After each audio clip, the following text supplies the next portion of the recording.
देख के 5 मिनट से 6 मिनट नहीं लूंगा अपनी बात कहने में।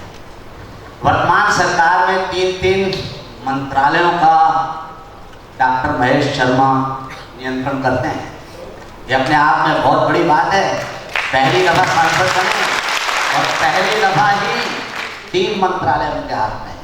आप अंदाजा लगा सकते हैं उनकी सलाहियत का, उनकी काबिलियत का।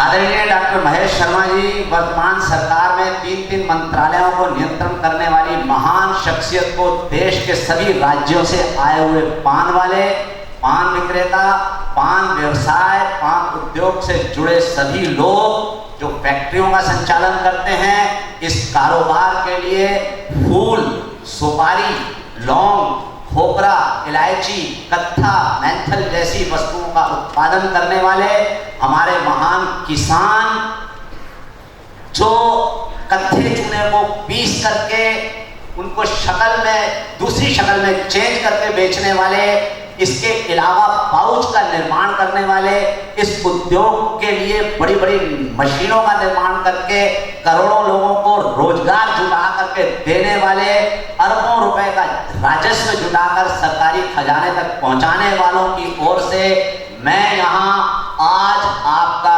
गर्मजोशी के साथ स्वागत करता हूँ।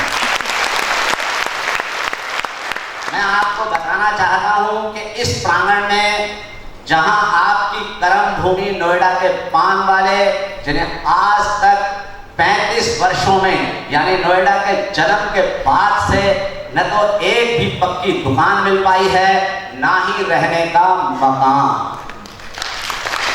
इन्हीं पान वालों ने पिछले चुनाव में आपको संसद तक पहुंचाने में अपनी चौपालों का पूरी तरह ताकत से उपयोग किया था और वो इसमें सफल भी हुए। इनकी दुआओं से ईश्वर ने आपको आज बहुत सुंदर मुकाम तक इनकी गंभीरतम समस्याओं को हल करने के लिए पहुंचाया है। इसके लिए इनके साथ हमारे बहुत सारे उद्योगपति, थोक विक्रेता, साइकिल वेंडर, देश के अधिकतर राज्यों के प्रतिनिधि, विशेषकर महाराष्ट्र के जांबाज सिपाही, बिहार की पूजनीय भूमि से आए हुए लोग जो इस समस्याओं को लेकर आए हैं, उत्तर प्रदेश कानपुर से जाने माने नेता अशोक अंशवनी, जिनका जुझारूपन अति सराहनीय है, जिनका योगदान पान वालों के लिए हमेशा उपलब्ध है। इलाहाबाद, बनारस, आगरा जैसे शहरों के सिपह सालार, राजस्थान के बहुत से मेरे साथी, दिल्ली के चौक ओर के थोक मंडी के व्यापारी, विशेष रूप से उत्तम नगर के जांबाज योद्धा, नया बांस का सारा व्यापारी संगठन जो अशोक जैन जैसे नेता के नेतृत्व में अपने सभी साथियों सहित यहाँ आए हैं। इसके साथ साथ खुशबू बनाने वाले, जिनकी वजह से हमारा पान स्वादिष्ट बनता है, इसके साथ हम इस प्रांगण में सभी लोग मौजूद हैं। पान का धंधा करने वाले वह लोग जो आजादी के लगभग 68 वर्षों के बाद भी अस्थायी दुकानों में अपना रोजगार बिना लाइसेंस के चलाने को मजबूर हैं। लेकिन मैं यहाँ आपको बताना चाहता हूँ कि ये छोटी सी पान की दुकान के साथ प्रत्यक्ष एवं अप्रत्यक्ष रूप से लगभग 25 करोड़ लोग जुटा हुआ है। डॉक्टर साहब, ये एक बड़ी विषैली सत्यता है और इसके हमारे पास प्रमाण है। हम कोई भी बात ऐसी नहीं करेंगे जिससे लगे कि हवा में लठ चलाई जा रही है। हमने जो पुस्तक लिखी है उसके अंदर सभी तथ्य मौजूद हैं। इस संदर्भ में इस वर्ग का दर्द, इसकी मूलभूत समस्याएं, जिन्हें हमने इस खूबसूरत पुस्तक पान वालों का मसीहा नहीं, मैं सेवक हूं, इसमें बहुत ही सुंदर ढंग से अत्यंत विस्तार पूर्वक किया गया है। हम चाहते हैं कि हमारे प्रधानमंत्री देश के हजारों पान वालों के मध्य में इसका विमोचन करके पान वालों को कृतार्थ करें, ये हमारी गुजारिश है। और ताकि देश के 1 करोड़ पान वालों में यह संदेश जाए कि ये नरेंद्र मोदी और उसकी सारी टीम, जिसमें डॉक्टर महेश शर्मा जैसे लोग मौजूद हैं, वो पान वालों के साथ थी, पान वालों के साथ है और पान वालों के साथ रहेगी। इस पान की बहुत पुरानी परंपरा है, ये पुरातन काल की अनुपम धरोहर है। हम मानते हैं कि इसमें कुछ अवगुण भी हैं। देखिए, कोई भी व्यक्ति स्पष्टवादिता से अपनी गलतियों को स्वीकार नहीं करता, ये हमारे देश में होता है, लेकिन हम यहाँ अपनी गलतियों को भी स्वीकार करते हैं। हम मानते हैं कि इसमें अवगुण भी हैं, जैसे स्पीडिंग करना।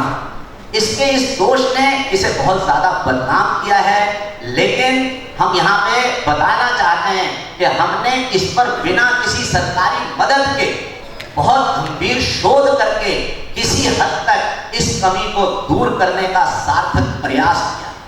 यानी कि अब जो पान धीरे धीरे प्रचलन में आएगा, उसके अंदर किसी भी रूप से स्पीडिंग की कोई बात नहीं आएगी। ये मैं डॉक्टर साहब को बताना चाहता हूं, ताकि नरेंद्र मोदी जी का चलाया हुआ सफाई अभियान, उसमें हम ये प्रमाणित कर देंगे कि देश का 1 करोड़ पान वाला इस अभियान में उनका साथी है,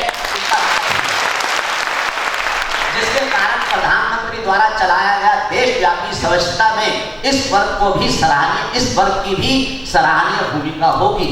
इसके साथ जुड़े हुए हल्के भारी उद्योगों की तरफ से मैं आपका ध्यान दिलाना आवश्यक समझता हूं, क्योंकि मैं बचपन से आपकी कार्य क्षमता, आपकी शैली को बखूबी जानता हूं। मैं आपके कुशल नेतृत्व क्षमता को मद्देनजर रखते हुए देश के वर्तमान नौजवान प्रधानमंत्री नरेंद्र मोदी ने आपको एक साथ 3 मंत्रालयों का कार्य जो सौंपा है, वो आपकी काबिलियत है, वो आपकी सलाहियत है, जिसे हम बार बार नमन करते हैं। इस बात पर यहाँ मैं आप सब साथियों को बता दूं कि डॉक्टर महेश शर्मा सन 1980 के दौरान, जब हम गुलशन कुमार, DS ग्रुप, अशोक चतुर्वेदी व कुछ नोएडा के जाने माने उद्योगपति नोएडा के आरंभिक काल में वहां आए थे, डॉक्टर महेश शर्मा ने सेक्टर 19 में अपना एक छोटा सा क्लिनिक आरंभ किया।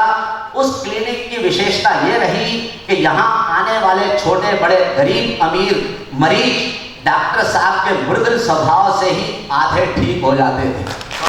ये सच है, ये खाली चापलूसी नहीं है, चापलूसी मेरा स्वभाव नहीं है, ये सच है। मैं बचपन से देख रहा हूँ, आगे बताता हूँ, वे आधे ठीक हो जाते थे। इतना ही नहीं, बहुत से ऐसे लोग जिनके पास महंगी दवाइयाँ लेने की सामर्थ्य नहीं होती थी, उन्हें कभी भी निराशाजनक स्थिति का सामना नहीं करना पड़ता था, क्योंकि वह उनसे पैसे नहीं लिया करते थे। ये सच। आज जबकि नोएडा एवं ग्रेटर नोएडा के साथ बहुत सारी जगहों पर कैलाश हॉस्पिटल का एक बहुत बड़ा समूह यानी श्रृंखला स्थापित होने के बावजूद उनकी वही परंपरा पुरानी हर जगह दिखाई देती है, हर जगह। मैं ये बात मुंह देखी नहीं कर रहा। डॉक्टर साहब की विशेषता है कि उनके यहाँ अगर कोई ऐसा मरीज पहुंच गया, मेरे पास बहुत सारे प्रमाण हैं। मैं नोएडा का वो सिपाही हूँ जो बचपन से इनकी गतिविधियों को देखता आ रहा हूँ, और इन्होंने हर कदम पे, चाहे वहां पर अंतिम निवास बनाना हो या नोएडा लोकमंच की स्थापना हो, इन्होंने कदम कदम पे अपने कुशल नेतृत्व का जो परिचय दिया है, उसकी सराहना इनके आलोचक भी करते हैं। ये सच है, ये कड़वी सच्चाई है। उनकी पुरानी परंपरा हर जगह दिखाई देती है। कितनी भी बड़ी समस्या लेकर यदि कोई गरीब हॉस्पिटल में दाखिल हुआ है, तो पैसे के अभाव के कारण उसका इलाज रुक नहीं सकता, उसका इलाज यथावत जारी रहेगा, चाहे उसकी जेब में पैसे हैं या नहीं हैं। ये बिल्कुल नोएडा का हर शख्स जानता है। इनकी प्रशंसा किसी स्वार्थवश मैं नहीं कर रहा, मैंने लिख दिया है कि मैं किसी स्वार्थ से अभी कुछ, आज तक मैं डॉक्टर साहब के बाद कोई काम अपना निजी नहीं लेके गया। पहली बार पान वालों का काम ले जाकर मैं बिल्कुल सरेआम कह रहा हूं कि हाँ, पान वालों के काम के लिए मैं आपके पास आया हूं। ये सच है, क्योंकि ये भली बात जानते हैं कि सिद्धांतिक बात पर मैं भी एक क्रांतिकारी निडर आलोचक के रूप में सब जगह जाना जाता हूं, मगर यदि मैं इनकी तारीफ कर रहा हूं तो उसमें मेरी अंतरात्मा सम्मिलित है। यही वजह है कि इस व्यवसाय की गंभीरतम समस्याओं को देश के प्रधानमंत्री तक पहुंचाने का दायित्व हमने डॉक्टर महेश शर्मा के सुपुर्द किया। इस उद्योग की जितनी भी समस्याएं हैं, मैं इनके पास लेकर के जा रहा हूं, और मेरा आग्रह है कि आप तस्वीर के दोनों पहलू देखें। जो मान लीजिए जनता जनार्दन के लिए जो हितकर नहीं है, हमें वो सब स्वीकार है, लेकिन हर मामले में खुली बहस होनी चाहिए। डॉक्टर साहब, हम आपको बताना चाहते हैं कि ये नन्ही सी पान की दुकान ने देश के लाखों किसानों को जो सुपारी, खोपरा, इलायची, सौंफ, लौंग एवं इस पर प्रयुक्त होने वाली जड़ी बूटियां आदि पैदा करते हैं, उन्हें प्रोत्साहित किया है। इसके साथ थोक विक्रेताओं का इतना बड़ा जाल समस्त राज्यों के शहरों में करोड़ों लोगों की रोजी रोटी की व्यवस्था करता है। मगर देश की सरकारें बिना सोचे समझे तस्वीर का दूसरा पहलू देखे बिना प्रतिबंध की राजनीति करके हमारे अपने पारंपरिक उद्योगों को असामाजिक तत्वों के हाथ में पहुंचाने जैसे कार्य करना चाहती हैं, जिसके कारण देश का राजस्व तो जाएगा, साथ ही आंकड़े न होने के कारण नीति आयोग को भी परेशानी हो। नीति आयोग कोई भी नीति नहीं बना सकती जब तक उसके पास आंकड़े नहीं होंगे। आप हमें बताएं कि विश्व में एड्स जैसी भयानक बीमारी के कारण क्या दुनिया के किसी समाज ने सहवास पर प्रतिबंध लगाया है? तो आज आप हर चीज पे प्रतिबंध प्रतिबंध प्रतिबंध प्रतिबंध, गोलियों से, बारूद से तो सीधे सीधे मानव जाति को मौत की नींद में सुला दिया जाता है, तो क्या बारूद बनाने पर पाबंदी लगा दी गई है? तो क्यों फिर हम अपने देश के उत्पादनों पर गंभीरतम शोध के बिना उन्हें प्रतिबंधितता के हवाले करके बेरोजगारी को दावत देने के साथ साथ अपने उद्योगों को विदेशों में पलायन करने पर मजबूर कर रहे हैं? हमारे सारे अपने उद्योग जो हैं वो चाइना में, नाइजीरिया में, दूसरी जगह जा रहे हैं। ये बात बड़ी गंभीरतम है जो डॉक्टर साहब को मैं अवगत कराना चाहता हूँ। क्या पहले से ही इस देश में पेन, साबुन से लेकर घरेलू फर्नीचर तक मैं चाइना के दखल की कमी है? आज घरेलू फर्नीचर हो या कलम हो या देवी देवताओं की तस्वीरें हो, सब मेड इन चाइना, सब made in China. Made in India को लोग भूलते ही चले जा रहे हैं। कितनी बड़ी भारी समस्या है अपने उद्योगों के लिए। हमारा सवाल यह है, क्यों कर प्रतिबंध जैसे कानूनों को बनाकर अपने ही लोगों को रोजी रोटी से महरूम किया जा रहा है? हमारे देश की सरकार के साथ साथ मीडिया से भी मेरा विनम्र अनुरोध है कि हम पूरी तरह से हर विषय पर डिबेट करने को तैयार हैं, लेकिन किसी भी इशारे पर हमारे परंपरागत व्यापार को न उजाड़ा जाए, हमारे व्यापार को न उजाड़ा जाए, क्योंकि इससे 25 करोड़ लोग प्रभावित हो रहे हैं। अपने आपने हमारा आतिथ्य स्वीकार किया, हमारी बातों को धैर्यपूर्वक सुना, उसके लिए हम जितना भी आपका आभार व्यक्त करें कम है। हम आपकी योग्यता को बार बार नमन करते हैं और हमें पूरा विश्वास है कि आप हमारे उद्योग की समस्याओं को प्रधानमंत्री जी तक ले जाने में हमारी मदद करेंगे, क्योंकि हम नहीं चाहते कि देश के लाखों पान वालों को राजधानी में आकर अपना दर्द प्रदर्शित करना पड़े। आंखों में देश के 25 करोड़ लोगों की व्यथा हमने आज आपसे बांटी है। साथ ही हमने ये भी बताया है कि आपकी कर्म भूमि नोएडा के पान वालों की क्या दयनीय स्थिति है।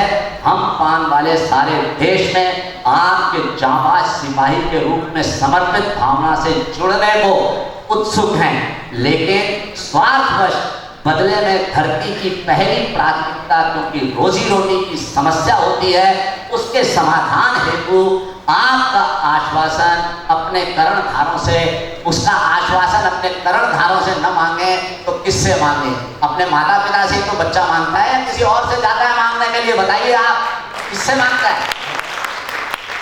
तो हम आपके सामने प्रस्ताव रख रहे हैं। हमारी उम्मीद की खूबसूरत किरण है आप। मैं अपने देश के प्रिय पान वालों एवं इससे जुड़े हुए सभी लोगों की तरफ से एक बार पुनः धन्यवाद करते हुए आपको दावत देता हूं, चाहता हूं कि हजारों लाखों पान वालों के मध्य में आप इस पुस्तक, जो पुस्तक हमारी, मैं बड़ा एहसानमंद हूँ डॉक्टर साहब का, प्राइम मिनिस्टर जी को इन्होंने एक पुस्तक पहुँचा दी है। अब सिर्फ इंतजार है कि उसका विमोचन कब होगा। जिस दिन वो विमोचन होगा, मेरा ये वायदा है कि देश के सारे हिस्सों से लगातार लाखों पान वाला वहाँ आएगा। और इसके अलावा यहाँ बिहार के प्रतिनिधि आए हैं, जिनसे मैंने अनुरोध किया है कि अगले चुनाव में पान वाले की बहुत ही महत्वपूर्ण भूमिका होगी बिहार के अंदर, और हम पूरी तरीके से इसको बदल के रख देंगे। जो परिवर्तन का एक खेल चालू हुआ है, मैं डॉक्टर साहब 2 4 मिनट मैंने फालतू ले लिए होंगे, उसके लिए माफी मांगता हूं और आपको दावत देता हूं कि आप हमारा मनोबल बढ़ाएं और हमें यहाँ पर ठोस आश्वासन दें कि हमारी अगली मुलाकात आप पीएम से करवा करके हमारे उद्योगों की जो समस्याएं हैं उनको